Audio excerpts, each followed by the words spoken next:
பொதுவா இந்நேரம் 10 முறை சந்தியா டியூட்டிக்கு டைம் ஆகுது, இன்னும் டிஃபன் ரெடி பண்ணலையான்னு கேப்பீங்க. இன்னைக்கு என்னமோ சட்டை பட்டனை கூட போடாம ஹாயா உட்கார்ந்துட்டு இருக்கீங்க. ஏன் இன்னைக்கு மட்டும் டியூட்டிக்கு டைம் ஆகலையா? இன்னைக்கு மட்டும் நேரம் ஆகாது. ஏன் இன்னைக்கு மட்டும் நேரம் ஆகாது? பக்கத்துல வா சொல்றேன்.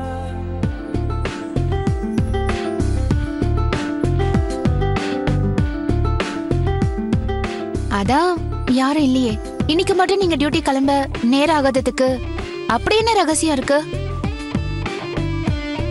ஆள் இருந்தாலும் இல்லனாலும் ரகசியத்தை ரகசியமா தான் சொல்லணும். நீ இன்னும் கொஞ்சம் பக்கத்துல வாயே. பக்கத்துல தானே இருக்கேன், என்னன்னு சொல்லுங்க. இன்னைக்கு ஃபுல்லா உன்னை பார்த்துக்கிட்டே இருக்கணும்னு தோணுது. இதனாலதான் ஐயாவுக்கு இன்னைக்கு டியூட்டிக்கு டைம் ஆகலையா? ஆமா, அதனாலதான் ஹாஃப் டே லீவ் எடுத்துட்டேன்.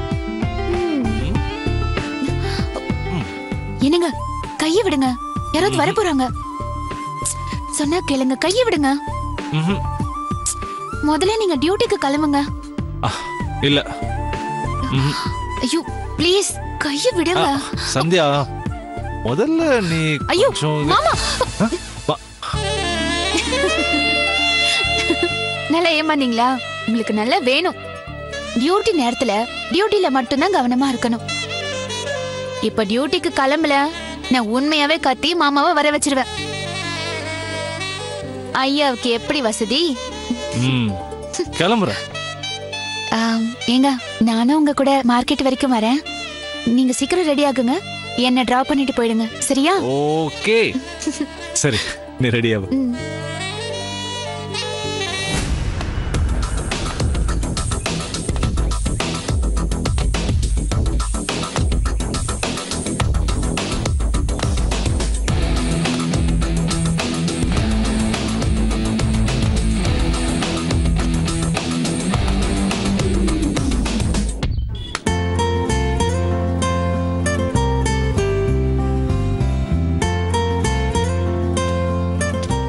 ஏங்க நீங்க கிளம்புங்க, நான் வீட்டுக்கு தேவையானதெல்லாம் வாங்கிட்டு ஆட்டோ பிடிச்சு போயிடுறேன்.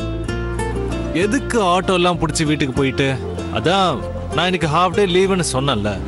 வா, 2 பேரும் சேர்ந்து பர்ச்சேஸ் பண்ணிட்டு உன்னை வீட்டுல கொண்டு போய் விடுறேன். அதுக்கப்புறம் வேணும்னா நான் டியூட்டிக்கு கிளம்புறேன். என்ன சொல்ற? அதுக்கப்புறம் எங்க டியூட்டிக்கு போறது? இன்னைக்கு ஐயாதான் டியூட்டிக்கு போற மூட்லயே இல்லையே, ரொமான்ஸ் மூட்ல இருக்கீங்க. ஏய் அது ஏங்க நீங்க கிளம்புங்க. இல்ல, நான் வெயிட் பண்ண. இவனா? யாருங்க? வேற யாரு? கோபி தான். ஏன் ஹாஃப் டே லீவுன்னு காரணத்தை கேட்பான். சொல்டா.